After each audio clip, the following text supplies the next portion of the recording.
Do you see the people in the room? Yes, I do. Yeah, Hi, great. everybody. Hi. Oh, how many are you? Сколько вас человек? A lot. 25 people here. Well, I'm so excited to be with you at a distance. This is so much fun. Я очень рада быть с вами, хоть и дистанционно, это так здорово. So my talk, the title is called Connection, Being Human.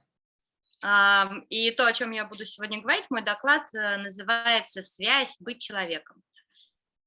So greetings from America and existential humanistic sisters and brothers in the International Institute for Humanistic Studies.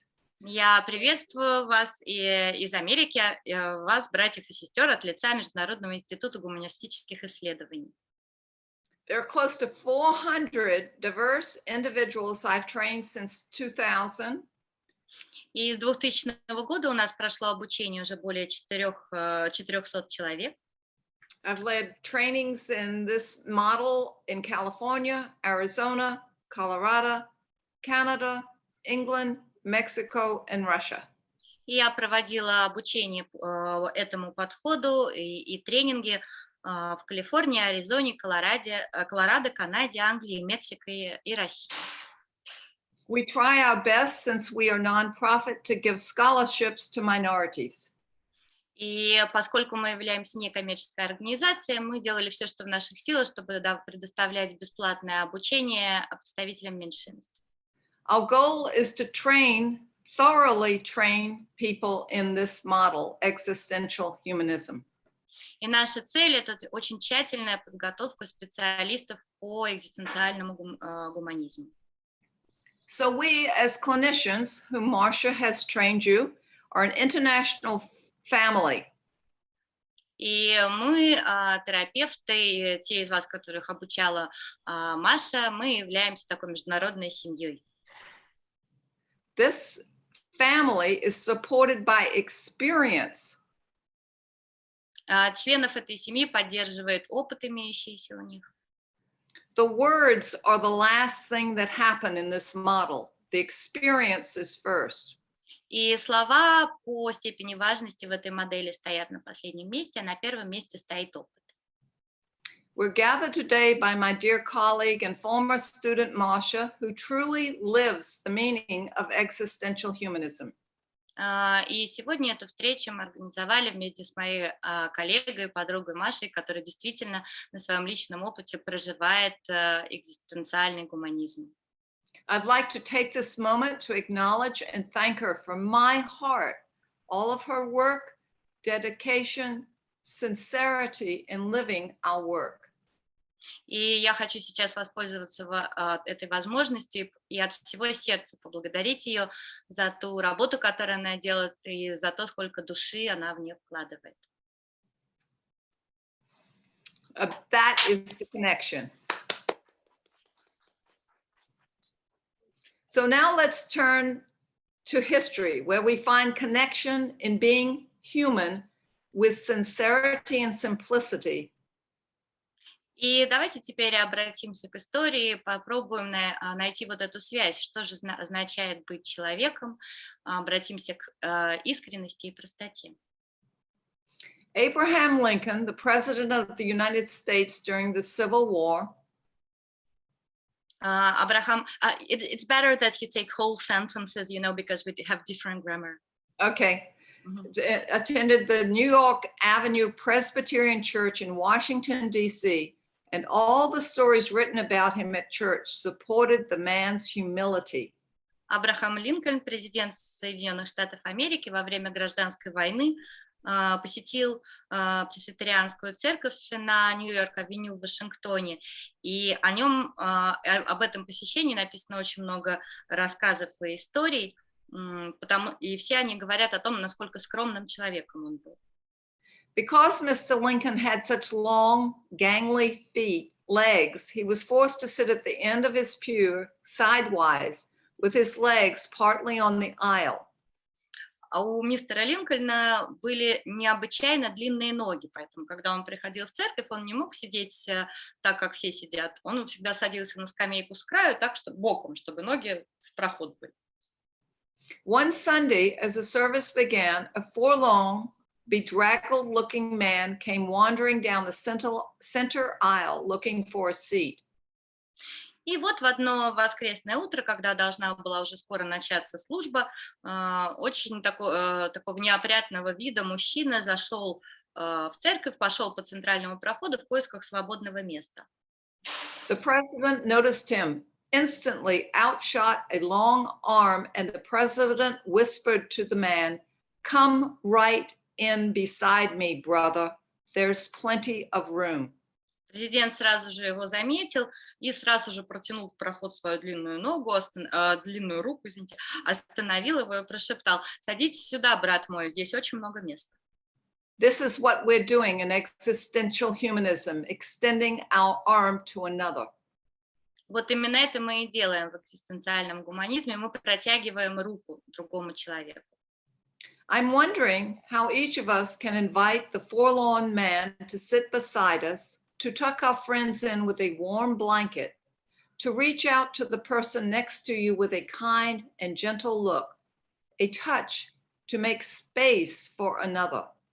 Поэтому я постоянно задаюсь вопросом, как каждый из нас может протянуть вот руку помощи потерянному человеку, предложить ему сесть рядом с нами или укутать теплым мягким одеялом своего друга, или обратиться к сидящему рядом человеку и посмотреть на него с добротой, может быть, коснуться его или создать пространство для другого человека. There is plenty of room today, as we are many miles away from each other, to sit together. И сегодня мы с вами видим, что места хватает на всех, места достаточно. Мы вот с вами находимся за много километров и находимся вместе при этом. We are sharing the same seat of life right now in different locations, yet it feels the same with facing dramatic uncertainties, including climate changes, COVID-19, war, economic hardships, betrayals of governments, massive movements of people, and so much more. Мы с вами находимся в одной и той же точке жизни прямо сейчас. Разумеется, мы проживаем географически в разных местах, однако мы испытываем одни и те же чувства, когда сталкиваемся с драматическими событиями, когда сталкиваемся с неопределенностью. И сюда можно отнести климатические изменения, пандемию, COVID-19, войну, экономические сложности, предательские действия многих правительств, массивные народные движения и многое другое. Mental health is on the rise because of these tragedies. И именно из-за этих трагедий забота о психическом здоровье сейчас нужна более чем когда-либо. We're all in very dark and difficult times and working up the existential courage to face the challenges of the moment.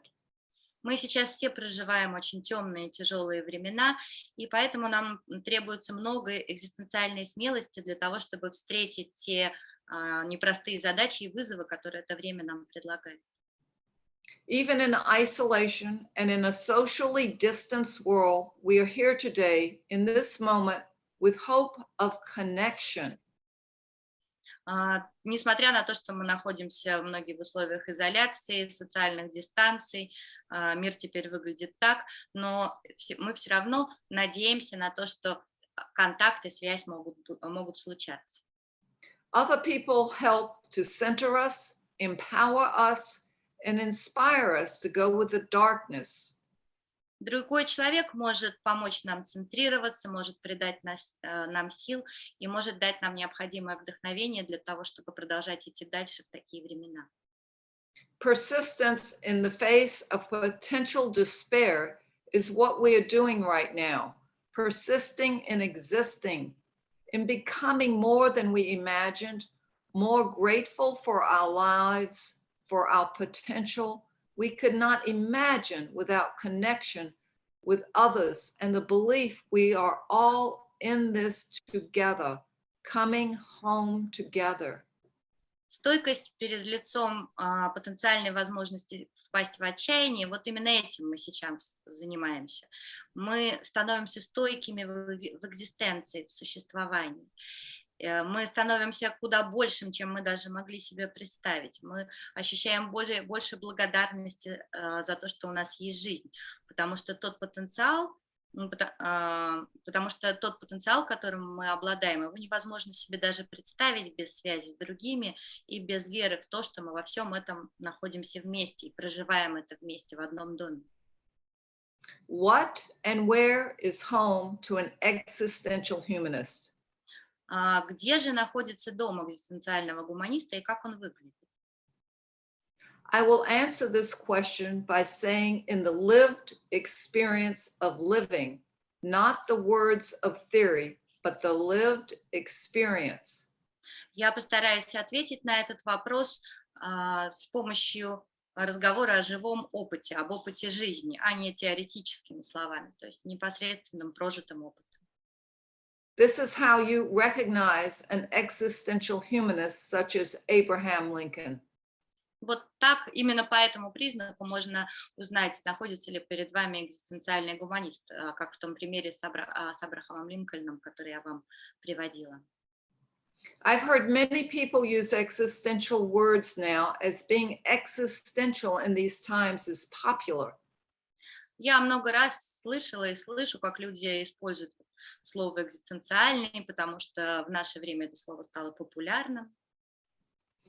I am here to remind you that being existential humanist and speaking existential words is very, very different experiences. Но хочу напомнить вам о том, что быть экзистенциальным гуманистом и просто произносить слово экзистенциальный и другие подобные слова – это совершенно разные вещи. In 1985, when I met my existential humanistic mentor, Dr. Jim Bugental, he asked me if I'd read anything he had written, and I replied. В 1985 году, когда я познакомилась с моим наставником в экзистенциальном гуманизме, доктором Джимом Бьюдженталем, он спросил у меня, читала ли я что-то из того, что он написал, и я ответила. Now, this might sound very strange to you, but the answer was, I said, have you written something?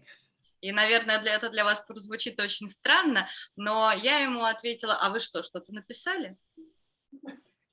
His reply was, yes, please do not read anything I've written. If we work together, I want to teach you through experience. И он ответил мне, да, написал, но, пожалуйста, ничего из этого не читайте, если мы будем вместе работать. Я хочу обучить вас всему на личном опыте. Of course, I would love to stop reading psychology books. Конечно же, я просто мечтаю о том, чтобы уже прекратить читать книги по психологии. So we met weekly and reviewed my clients for 5 years. And during this time, I experienced an existential crisis accompanied by personal suffering and tragedy, which grounded me in humility. И на протяжении 5 лет мы раз в неделю встречались с ним, он давал мне супервизию по моим клиентам. И в этот же период я переживала экзистенциальный кризис, который в том числе сопровождался моим личным страданием и трагедиями личного характера, что дало мне очень много смирения. My husband had been diagnosed with terminal cancer, and we had a 6-year-old son. Моему мужу поставили диагноз, онкологический диагноз терминальной стадии, и на тот момент нашему сыну было 6 лет.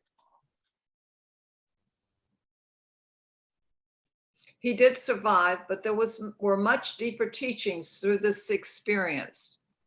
Мой муж выжил, но очень много я всего для себя узнала и научилась на этом опыте. I recognized I was becoming human through our frightening experience with death and felt deeply moved through this experience to teach and help others in becoming fully human through their tragedies using the existential humanistic model. Я поняла, что вот этот пугающий опыт близости смерти сделал меня в куда большей степени человеком и очень сильно затронул меня. И после этого мне захотелось обучать других и помогать другим людям тоже в большей степени становиться людьми, переживая свои личные трагедии, и я хотела делать это с применением экзистенциальной гуманистической модели. When Jim saw I had lived this experience, he said, "Now you can read what I have written." Когда Джим увидел, что я прошла через этот опыт, что я пережила это, он сказал: вот теперь можешь читать то, что я написал. The written words of his help put existential language to my experiences of choices and responsibility, what freedom truly is, making meaning of my life, death, isolation, connection, courage, hope, and resilience. И вот тогда написанные им слова помогли мне начать на экзистенциальном языке описывать тот опыт, который я пережила, опыт принятия решений, ответственности, того, чем на самом деле является свобода, какой смысл в моей жизни, как осмыслять смерть, изоляцию, связь, что такое смелость, надежда и устойчивость. Today, more than ever, these words have become popular buzzwords in the world. Even hearing the phrase existential crisis on international news. И сегодня в большей степени, чем когда-либо ранее, эти слова стали такими популярными, модными словами. Мы даже слышим такие слова, как экзистенциальный кризис, когда смотрим международные новости.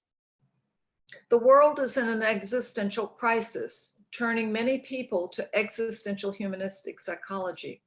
И поскольку наш мир сейчас в целом переживает экзистенциальный кризис, многие люди обращаются к экзистенциально-гуманистическому подходу в психологии.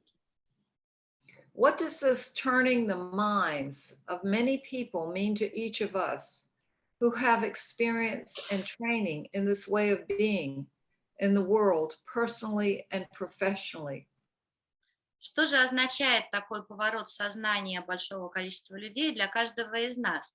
Для тех из нас, кто уже обладает опытом и подготовкой к такому способу бытия в мире, как в личном плане, так и в профессиональном.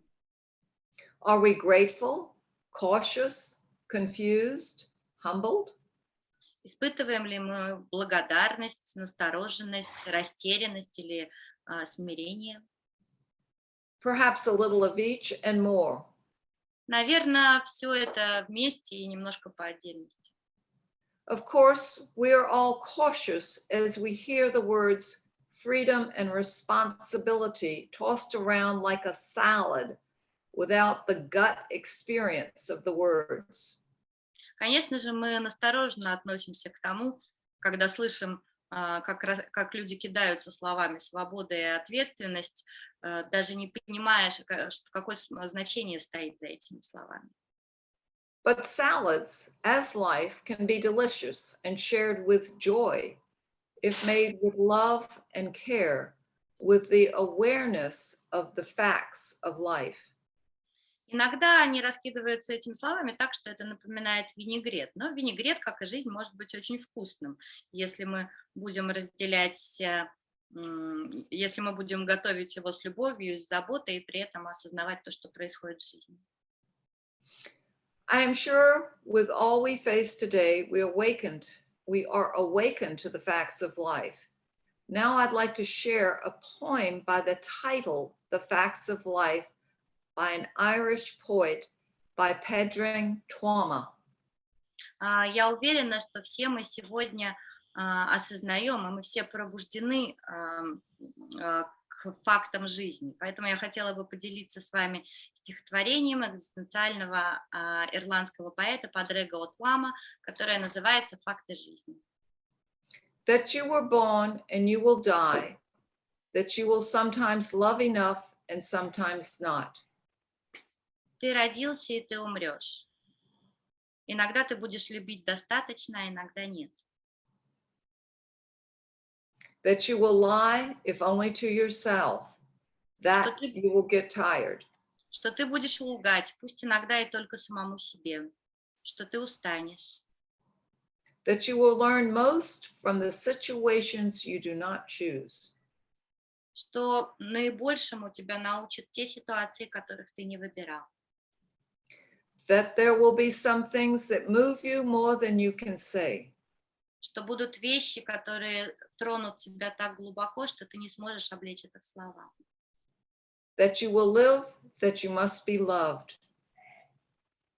Что ты будешь, и ты будешь жить, и ты будешь искать любви. That you will avoid questions most urgently in need of your attention. Ты будешь избегать решения тех вопросов, которые больше всего нуждаются в твоем внимании. That you began as the fusion of a sperm and an egg of two people who once were strangers and may well still be. Что ты начался когда-то как слияние спермы и яйцеклетки двух людей, которые когда-то были чужими друг другу, а возможно и чужими и останутся. That life is not fair, that life is sometimes good and sometimes better than good. Что жизнь справедлива, что жизнь несправедлива, что жизнь иногда хороша, а иногда более чем хороша. That life is often not so good. Что часто жизнь вообще не хороша. That life is real, and if you can survive it well with love and art and meaning given where meaning's scarce. Что жизнь реальная, и что ты сможешь пережить ее. Что ж, проживи ее хорошо, с любовью, искусством и смыслом, даже там, где смысла отчаянно не хватает. That you will learn to live with regret, that you will learn to live with respect. И ты научишься жить с сожалением, и ты научишься жить с уважением. That the structures that constrict you may not be permanently constraining. Что структуры, которые ограничивают тебя, возможно, не будут ограничивать тебя вечно. That you will probably be okay. Что, возможно, с тобой все будет в порядке. That you must accept change before you die, but you will die anyway.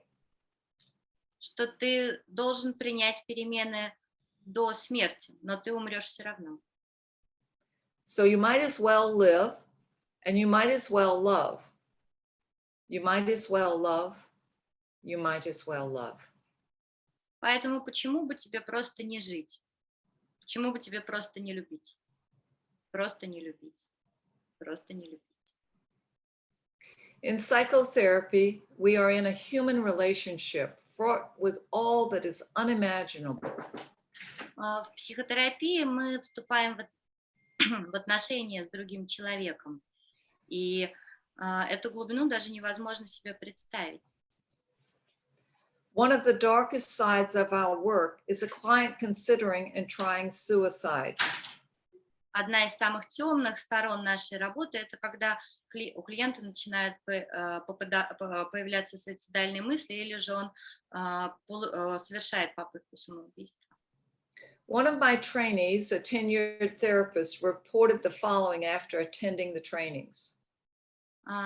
Один из обучавшихся на моей программе терапевт с 10-летним опытом работы, после тренинга сказал мне следующее.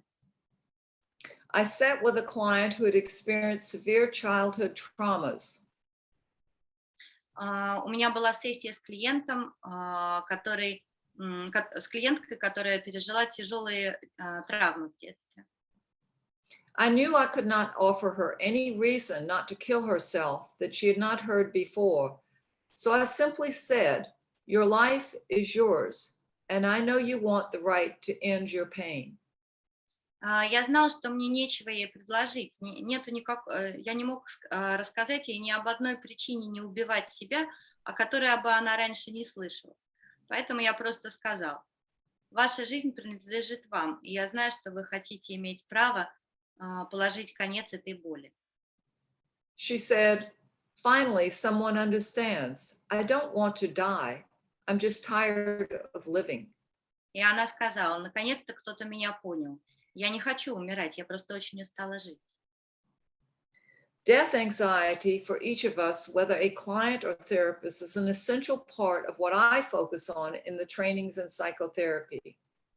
Страх смерти для каждого из нас, будь то для клиента или терапевта, является очень сущностным аспектом, на котором я фокусируюсь как в своем обучении, так и в психотерапевтической работе. A previous client was a retired therapist who, upon retirement, was diagnosed with stomach cancer. У меня была клиентка, она сама была уже вышедшей на пенсию терапевтом, и как только она вышла на пенсию, ей поставили диагноз рак желудка. Her journey is not my journey, but there's similarities. Ее путешествие не похоже на мое путешествие, но некоторые сходства есть. I'm an aging therapist with a book published, Awakening to Aging, and looking straight into my retirement years. Я уже терапевт в возрасте, я опубликовала книгу «Пробуждение к старению», и я уже не за горами мой выход на пенсию. I've experienced many losses. Death is always in my awareness. Я уже встретилась с большим количеством потерь, и смерть всегда присутствует в моем сознании. Again, I want to say this is not a talk about, this is a real experience. И опять же, хочу еще раз подчеркнуть, что это все не просто слова. Я говорю о своем прожитом личном опыте. In consultation with Dr. Bugental concerning her, he asked only one question. Have you considered how it will be for you if she dies? И когда я говорила с доктором Бьюдженталем на супервизии об этой клиентке, он задал мне всего один вопрос. А ты думала о том, каково тебе будет, когда она умрет? The tears rolled down my face. Yes, I have. I will miss her. She's so very real. She touches me deeply. И у меня по лицу потекли слезы. И я ответила: да, я об этом думала, я буду очень по ней скучать. Она настолько настоящая, и она очень глубоко трогает меня. He says nothing. He waits in that manner I know so well from 3 decades of our work together. Он ничего не отвечает и ждет вот в такой манере, которая мне была уже хорошо знакома по нашей совместной работе на протяжении 30 лет. Case consultation with Jim was not about the client, but rather the lived moment inside of me. Консультация и супервизия по поводу этого случая с Джимом в ней речь шла не о клиентке, а о том, как я проживала эти моменты внутри себя. I said to Jim, I'm also aware I will miss you when you die. You are real and have helped me to be real with myself and others. Thank you. Я сказала Джиму: я также очень хорошо понимаю, что буду скучать и по тебе, мне будет не хватать и тебя, когда ты умрешь. Ты очень настоящий и помог мне быть настоящей самой собой и с другими людьми. Я благодарю тебя. To be real, what more can we ask from each other as therapists or as human beings? Быть настоящими. Разве мы можем просить чего-то еще друг от друга, как терапевтов, или других людей? Remember, psychotherapy and life are messy, and some things can be measured, but some cannot. Помните о том, что психотерапия и жизнь — это очень сложные и запутанные вещи, и что-то в них можно измерить, а что-то нет. And some things that cannot be reduced to evidence-based are often the most important pieces of our lives. И очень часто именно те вещи, которые невозможно измерить, невозможно сделать их доказательными, именно они являются самыми важными в нашей жизни. For me, existential humanistic psychotherapy is an invitation into the mystery of living. Do you dare to go into the unknown with your clients? Для меня экзистенциально-гуманистическая психотерапия – это приглашение в тайну жизни. Осмелитесь ли вы пойти в неизвестное с вашим клиентом? If so, you are a true existential humanist. If you are not, well, you need to sign up for more trainings with Masha. Если ответ да, то значит вы настоящий экзистенциальный гуманист. Если ответ нет, то нужно записаться вам еще на одно обучение от Маши. Before I take your questions, I invite you to reflect on the words of a fantastic, again, Irish songwriter and musician. I'm sure many of you heard of him, Van Morrison. И прежде чем я приглашу вас задать мне вопросы, я хочу, чтобы вы немного поразмышляли над словами из песни замечательного ирландского музыканта Ван Моррисона. Думаю, многие из вас его слышали. It's a very old song, but very applicable today. It is titled Into the Mystic. Это очень старая песня, но сегодня она актуальна как никогда. Называется она Into the Mystic или в тайну, на пути в тайну. I think it fits the existential humanistic relationship we have in psychotherapy. Мне кажется, в ней очень хорошо описывается глубина экзистенциально-гуманистических отношений, которые возникают у нас в психотерапии. So imagine yourself for a moment, you're in your therapy office with a client and hear these words as you're sitting there listening. И сейчас представьте себе, пожалуйста, на минутку, что вы сидите в кабинете с клиентом и, оказавшись там, послушайте эти слова. We were born before the wind. Мы были рождены раньше ветра. Smell the sea and feel the sky. Ощути запах моря и почувствуй небо. Let your soul fly into the mystic. Пусть твоя душа улетит в тайну. When that foghorn blows, И когда прозвучит туманный рог, you know I will be coming home. ты знаешь, что я вернусь домой. When that whistle blows, I will be coming on home. Когда прозвучит этот свисток, я вернусь домой. Together we flow into the mystic. И вместе мы войдем в поток, ведущий в тайну. Let your mind roll on. Отпусти свой ум. I want to rock your heart and soul. Let your soul fly into the mystic. Я хочу встряхнуть твою душу и сердце, и пусть твоя душа улетит в тайну. That is what I have formally to say to you. And now I hope you'll have many questions and many reflections. And I hope this helps you in the work you're doing today. Это то, что я собиралась вам сегодня сказать, и надеюсь сейчас, что у вас будет много вопросов, и я с удовольствием на них отвечу, и это обсуждение поможет как-то вам в вашей работе. So now we have an experience. Но теперь у вас уже есть опыт. The questions, any questions? Вопросы у кого есть?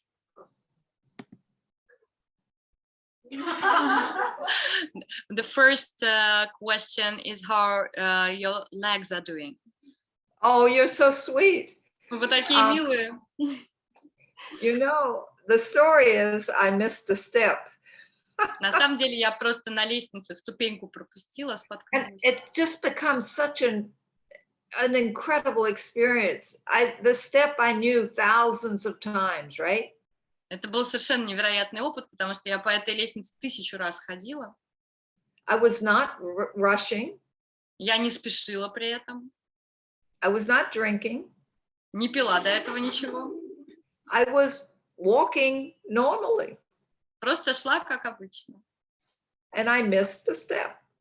И пропустила ступеньку. I broke one right foot and one left ankle. Сломала правую стопу и левую щиколотку. In the experience, as I was falling, I heard this very deep voice inside saying to me, "This is not Myrtle." И когда вот со мной это происходило, я пока падала, как будто бы услышала голос, который звучал где-то глубоко внутри меня. Этот голос говорил: это не Мертл. So I finally got it, that this body is not Myrtle. I feel sorry for the body, but my soul will always go on. И это дало мне наконец-то возможность по-настоящему понять, что я не равна моему телу, что Мертл — это не только тело. Мне, конечно, было жаль, что такое с моим телом произошло, но моя душа будет двигаться дальше, и так будет всегда. So I'm going to give an aside. I will come back to the feet. When Jim was alive, we used to have arguments about this. He believed that when dead, you're dead, nothing else.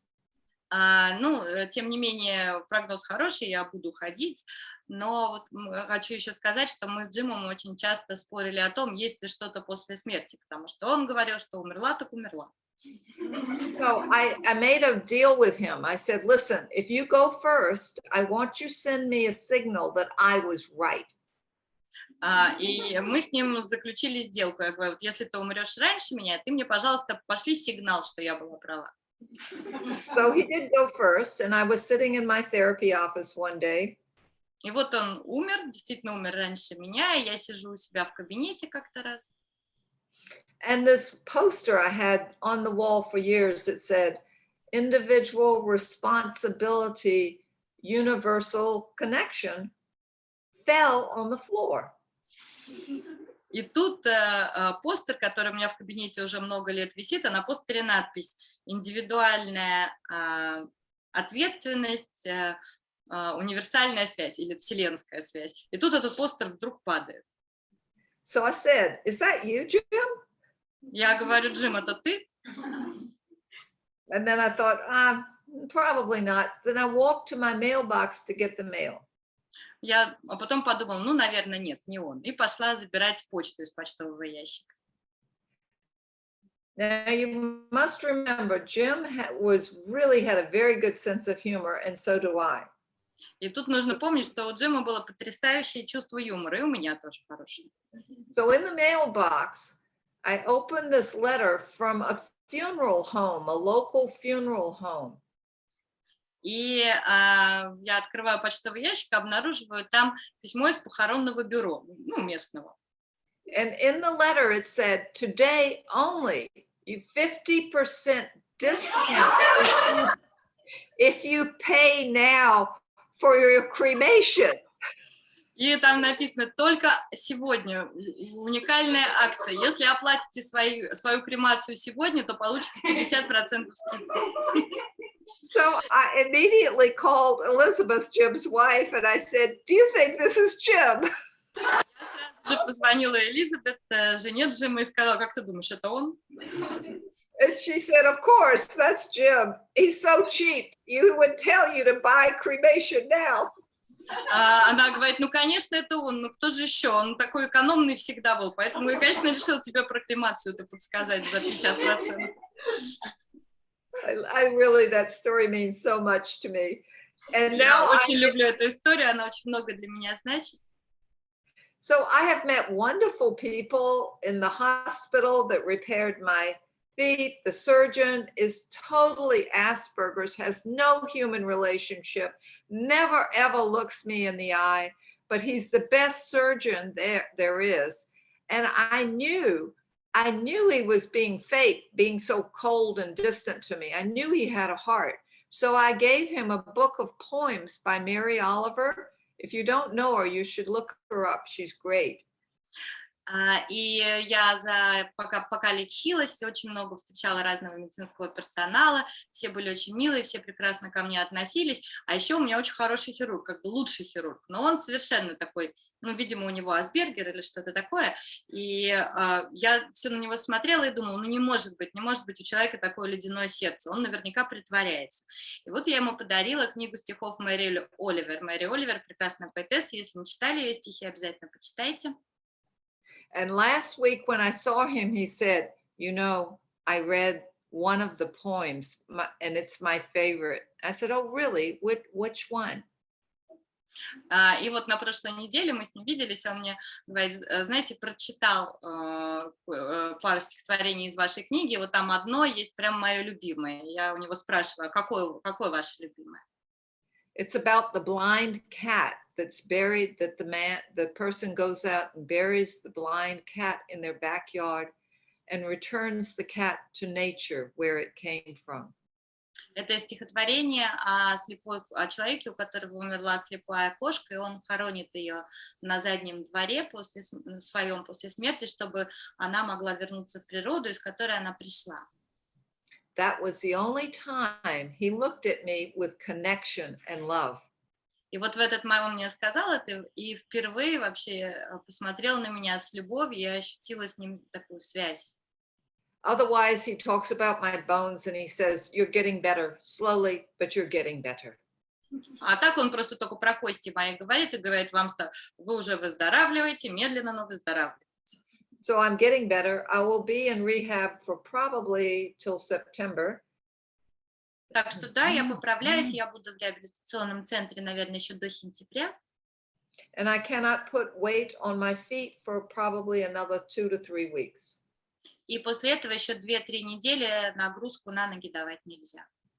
In the meantime, I'm meeting wonderful human beings, serving me with such grace and dignity. Но при этом я встречаюсь с очень большим количеством людей, которые помогают мне и в каком смысле служат мне и делают это настолько красиво и с таким достоинством. I have such love for the people caring for me. Я испытываю невероятную любовь к тем людям, которые за мной ухаживают. And I continue my work on Zoom with my clients. И продолжаю с клиентами работать по Zoom. And they all know what's happening to me, and they think it's amazing. И они все знают, что со мной произошло, и все считают, что это совершенно невероятно. So my adult son said to me, Mom, I found out with the insurance you can live there till you die and it won't cost you anything. Мой сын, он уже взрослый, позвонил мне и сказал, знаешь, мам, я все узнал в страховой компании, в принципе, все в порядке, ты можешь там жить хоть до самой смерти, с тебя ни доллара не возьмут. So he says, you keep working, you make income, but there's no expense, so you stay there. Он говорит, так что ты там оставайся, ты работать-то продолжаешь, деньги зарабатываются, зато не тратятся вообще. I said, I'm not doing that, I'm going home. Я сказала, не-не-не, я домой. So that's how I'm doing. I'm doing very well.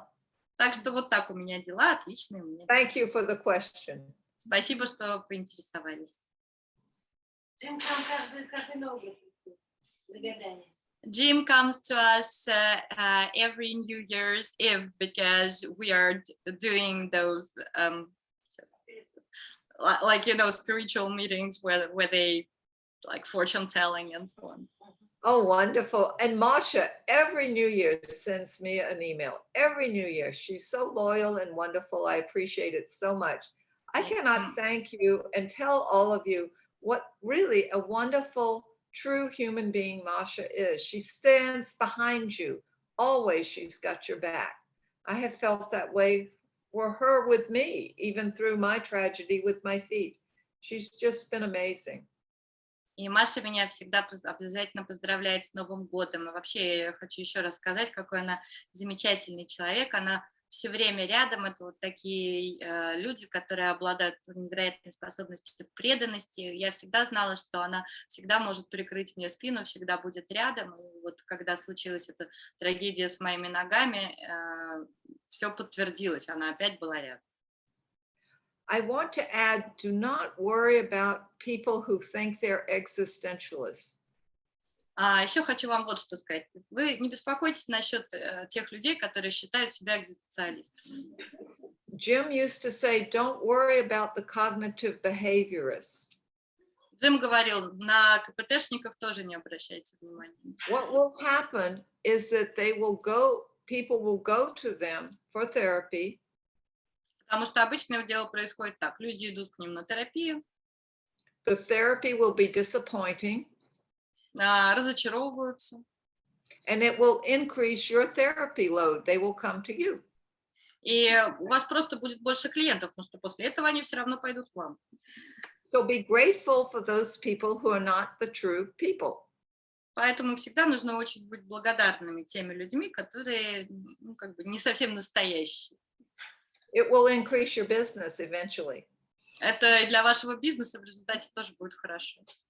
And it has worked with the cognitive behavior world. It has worked here. И это сработало для когнитивного поведенческого мира здесь, по крайней мере. Another question. Вопросы еще. How did it work for CBT? It doesn't work. Не сработало. In America, you get some of the hospitals, they have CBT for 8 sessions. That's it. You come 8 times, 6 to 8, 6 hours, no, 6 45-minute sessions. That's it. В Америке, ну, в страховку, да, в клиниках в большинстве случаев входит 6 или 8 консультаций с когнитивно-поведенческой терапии, в сессии продолжительностью 45 минут, все, как бы больше ничего не получишь. I tell you a brief story of a client I have now. Коротенькую историю вам про своего клиента расскажу, который недавно ко мне пришел. So she went to one of these hospital clinics where they have 6 sessions for her anxiety. Вот она сначала обратилась в какую-то клинику, где обещают избавить от тревоги за 6 сессий. And they didn't work. She was at the end of 6 sessions, she was okay, but still very, very anxious. Ну и ничего, не сработало это все, потому что прошло 6 сессий, все было вроде ничего, но тревога все равно у нее была очень высокая. So I was grateful. She was in my office she was on Zoom with me. And she said, I asked her, I said, what is your anxiety really about? How old are you? И я была очень благодарна, что благодаря этому она пришла ко мне, и вот у нас не сессия по Zoom, и я у нее спрашиваю, о чем вы на самом деле тревожитесь? Сколько вам лет? I think existential humanism should be called duh therapy. I simply asked her how old she was. I'm sorry, should be called what? Duh, D-U-H, duh. Мне кажется, что экзистенциальный гуманизм можно еще называть такую терапией. Да? Потому что я-то ее просто про возраст спросила. The most obvious. She was 65 and just retired. Ну, что вы думаете, она ответила? 65, только что вышла на пенсию. So guess what her anxiety was about? Ну и догадайтесь теперь с 3 раз, из-за чего у нее высокая тревога. Now, what would you ask her next? Какой бы вы следующий вопрос ей задали?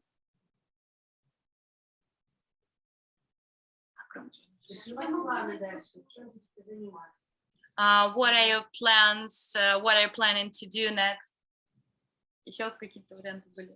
Просто вместе я не все расслышала. What do you have like for now in your life? Yeah. And so I asked some of that. And then I asked very politely and gently, I said, so have you looked at the end of your life? It might be coming soon, you know. И я ей задала некоторые вот из тех вопросов, о которых вы говорите, а потом так очень вежливо и мягко спросила у нее, а вы думали вообще о конце жизни? Он, кстати, может довольно скоро наступить. That question was never asked to her in the cognitive behavior 6 sessions, and that was the death anxiety was her anxiety. She was terrified of dying. И на вот этих 6 сессиях КПТ ей ни разу этот вопрос не задавали, а именно с этим и была связана ее тревога, это был такой сильный страх смерти. And retirement had brought that death anxiety to her front of her consciousness, so she thought about it a lot. And I was the first person she told that to. И в силу выхода на пенсию вот этот страх смерти поднялся на поверхность сознания, и я стала ее очень сильно беспокоить, и я оказалась первым человеком, который задал ей вопрос, и она впервые начала говорить об этом. So remember this, just like the poem, The Facts of Life, we will live and we will die. all of us. Поэтому помните, пожалуйста, вот то стихотворение ирландского поэта, которое я вам цитировала, «Факты жизни». Мы все будем жить, и мы все умрем. Все из нас. Death anxiety is with everyone, no matter what their age. Страх смерти присутствует в каждом человеке, вне зависимости от возраста. And in a very odd kind of way, COVID and the war, all the tragedies bring forward this death anxiety that we all carry. И таким необычным образом пандемия ковида, война и вот все, что происходит, этот страх смерти выводит на поверхность. So really, for one of the first times in the history of the world, people are beginning to talk to it, about it and to it. И поэтому, наверное, впервые в истории человечества люди начинают очень много говорить о страхе смерти друг с другом и обращаться непосредственно к этому страху смерти. This model of therapy is the only model of therapy that incorporates death into the therapy, to talk about it. Этот психотерапевтический подход – это единственный подход, который включает в себя работу со страхом смерти и разговор об этом. You know, some of these therapists that call themselves existentialists with freedom and responsibility, ask them, how's your death anxiety going? Знаете, есть такие вот экзистенциальные терапевты, которые все время, всю дорогу говорят только о свободе и ответственности. Если таких встретите, спросите, а как у вас дела со страхом смерти? Kind of nasty, but... Ну, это, конечно, так будет не очень хорошо, вредно, но... В нашей тусовке модно отвечать, я это проработал. In our company, it's a good choice. Lots of people do answer, I worked through it, you know, I've addressed my anxiety. Really? Well, then, I would love to come see you and get rid of mine, and you get rid of it. Когда отвечаете, ой, я очень хочу к вам прийти, чтобы вы со мной все это проработали. I happened to have the great fortune to be with Jim 2 days before he died, or 1 day. Мне очень повезло, за 2 дня до того, как Джим умер, мне посчастливилось день провести с ним. And he looked at me and he said, am I dying right? И он посмотрел так на меня и спросил, слушай, я правильно умираю? And I said, well, Jim, I've never seen you die. Your family's here, you're at home, so I think you're doing it right.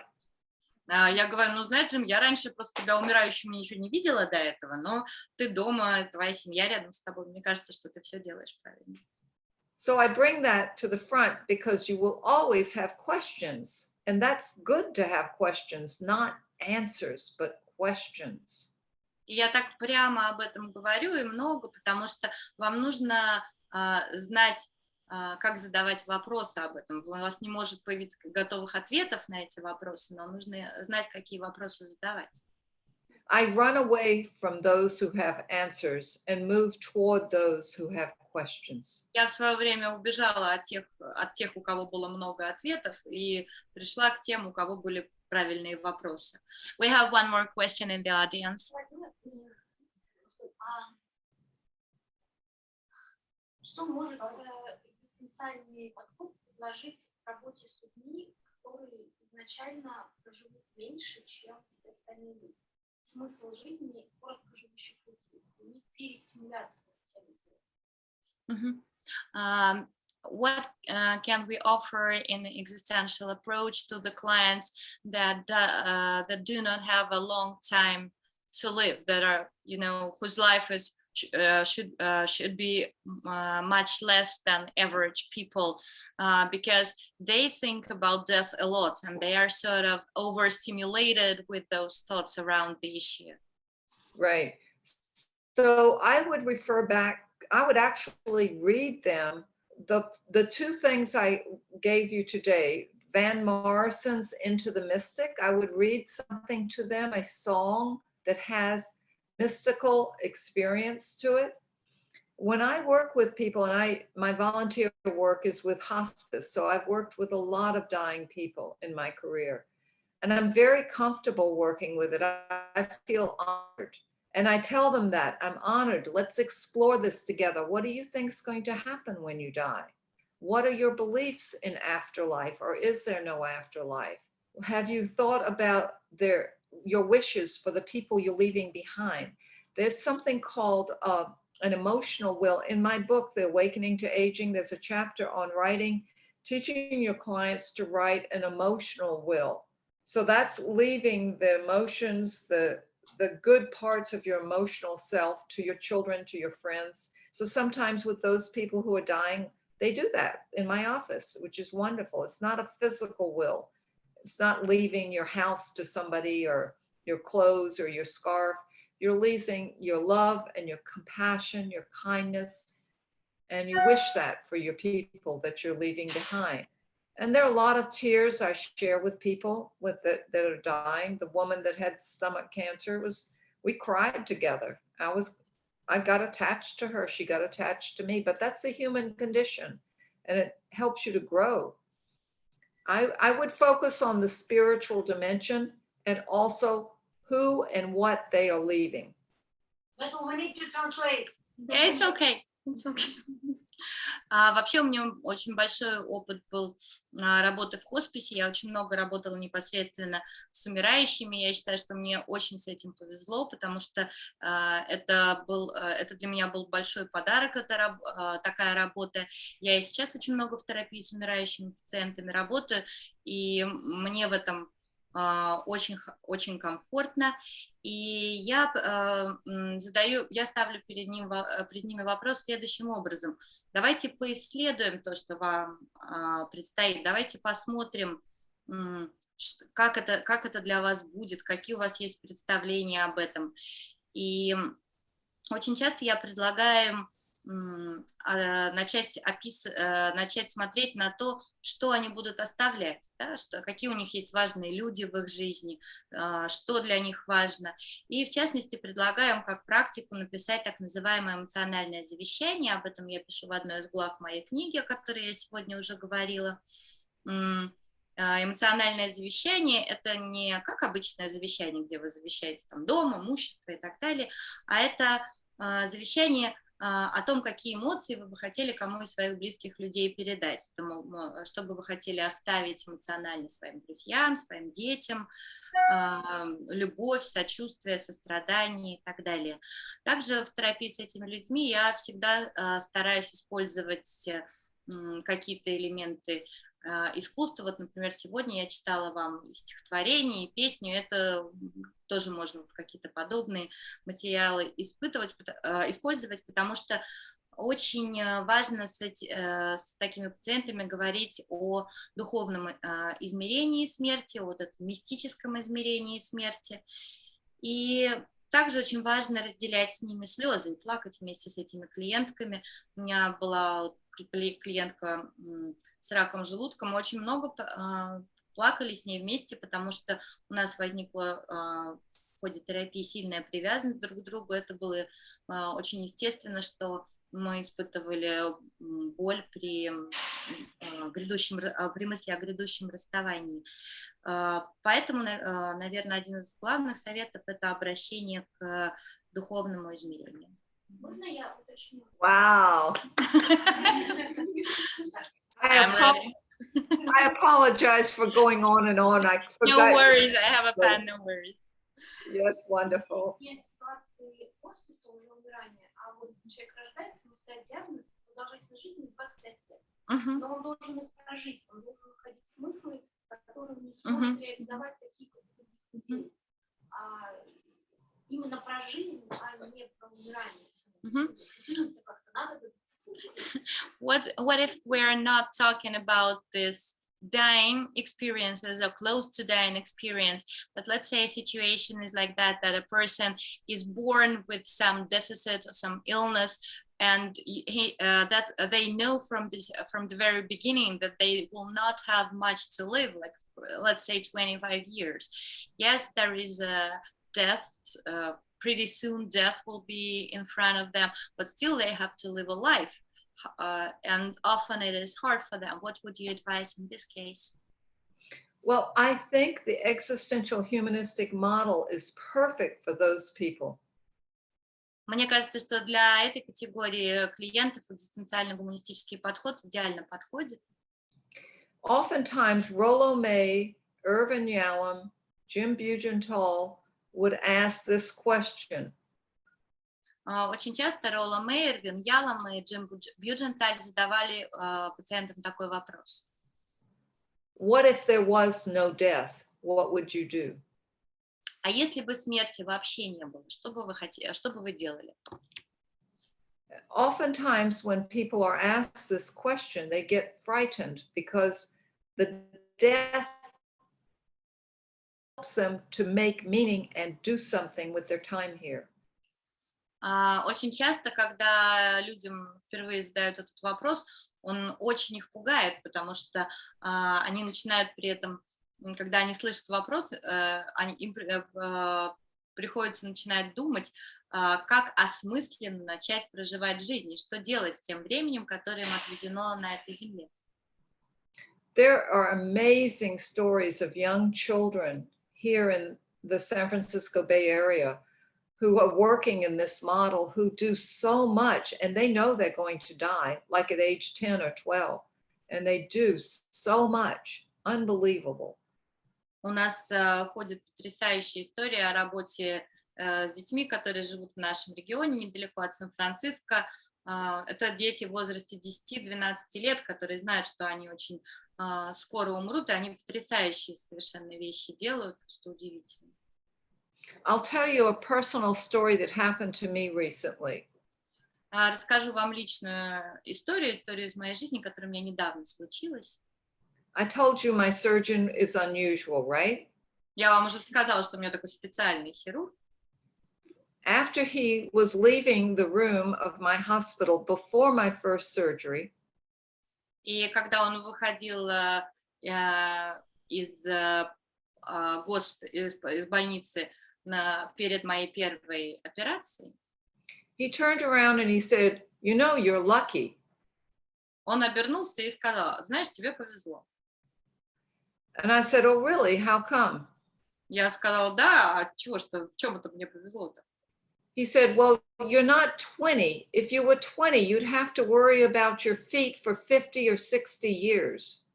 Тебе повезло, что тебе не 20 лет, потому что если бы тебе было 20 лет, тебе бы предстояло еще 50-60 лет подряд беспокоиться, как у тебя дела с ногами.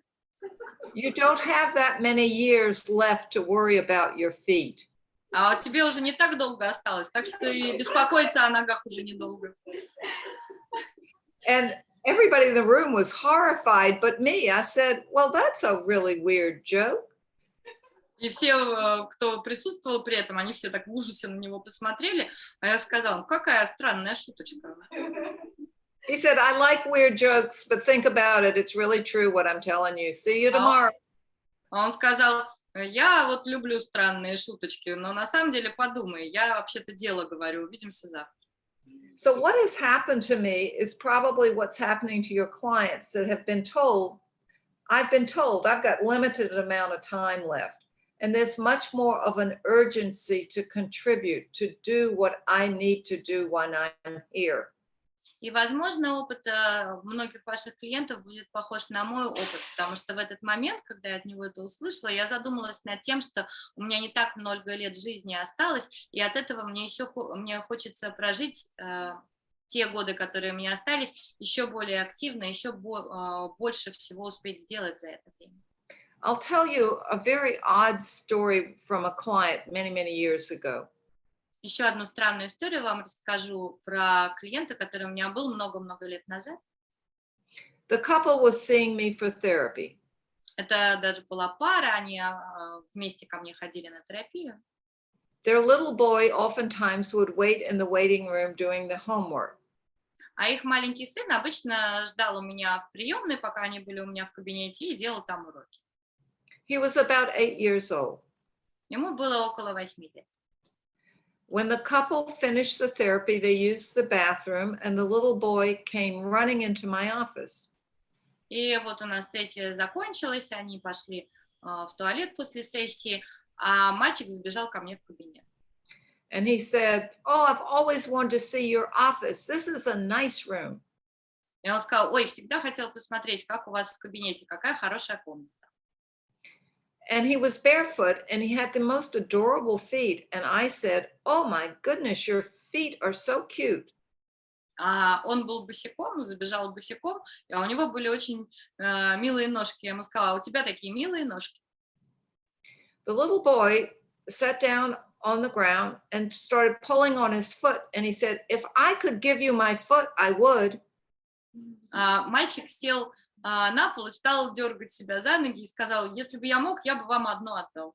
And I said, no, you keep your foot. Your foot belongs to you. I just think they're real cute. Я ему говорю: нет, ты свои ноги, пожалуйста, себе оставь, я просто хотела тебе сказать, что они у тебя очень милые. Now listen closely. This is about connection. He looked at me with such wisdom. He said, no, they belong to both of us. I try harder to give them to you.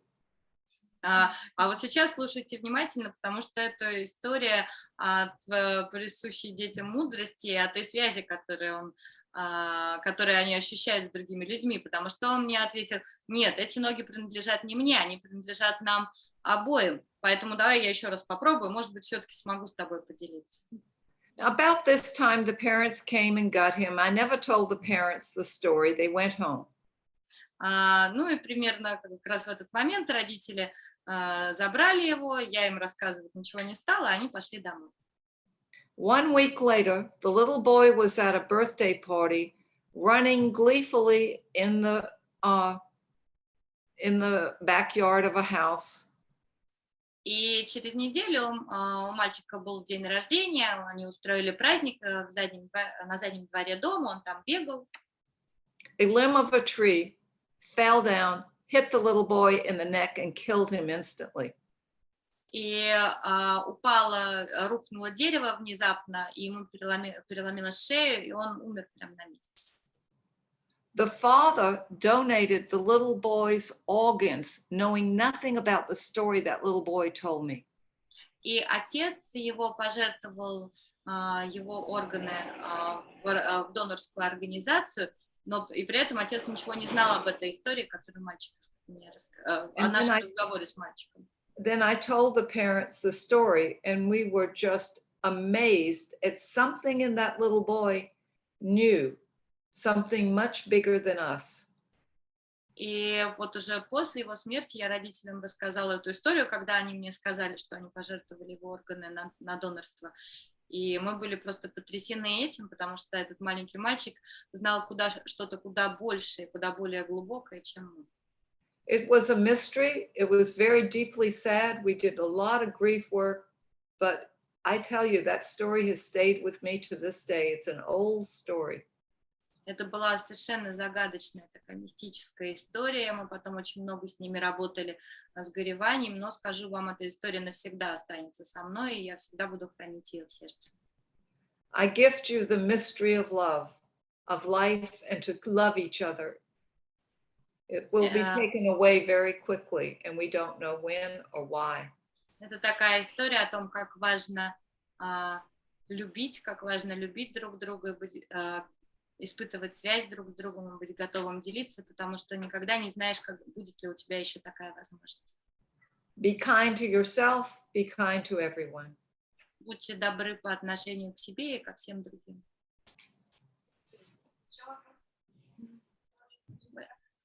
Well, one more question in the audience. The last one. Is it okay? Yeah.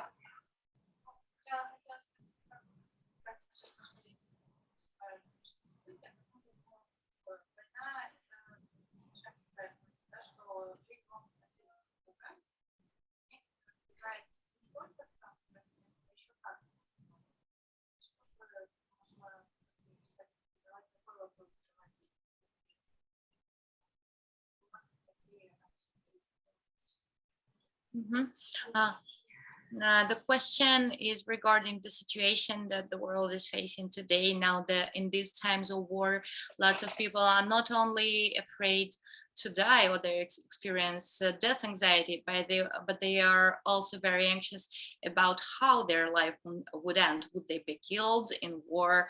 How would they die? So when we work with patients who are facing such issues, what would you advise? Probably some books to read or something. So what I work with all of my patients is holding the unknown, being able to hold the unknown. Я со всеми своими пациентами работаю с умением пребывать в неизвестности, удерживать вот эту неизвестность. You see, many therapies focus on the known. Многие терапии фокусируются уже на известном. In this therapy, you focus on I don't know and see if you can hold I don't know without getting anxious and depressed. А в нашем подходе мы фокусируемся вот на этой фразе «я не знаю». Смотрим, можем ли мы оставаться с этим утверждением, не испытывая тревоги или не впадая в депрессию. But rather with curiosity, можем ли мы смотреть на это с интересом, hope, надеждой, resilience, ощущать себя устойчивыми, courage, быть смелыми and kindness to yourself and each other. и с добротой относиться к себе и другим. There are many wonderful things happening during these horrible times with human connection.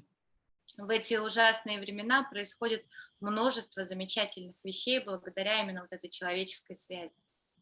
If you can hold the unknown with your client and be courageous, they too can be courageous. Если вы хотите, если вы сможете пребывать вот этой неизвестности, удерживать ее вместе с клиентом и проявлять смелость, то и ваши клиенты смогут это делать. We only have our reaction to a situation. We can't change the situation. We can change our reaction. У нас все, что мы можем изменить, это реакция на то, что происходит. Мы не можем изменить саму ситуацию, только реакцию на нее. Focus on kindness and courage. Поэтому нужно фокусироваться на доброте и смелости.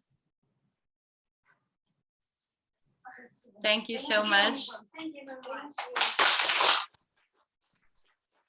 From my heart to yours. Мое сердце к вашему. I go off now. And Masha says, and hours for you. Oh, thank you. Bye. Bye, it was a pleasure to work with you. Oh, you were great. Thank you so much. Thank you. Bye-bye. Bye.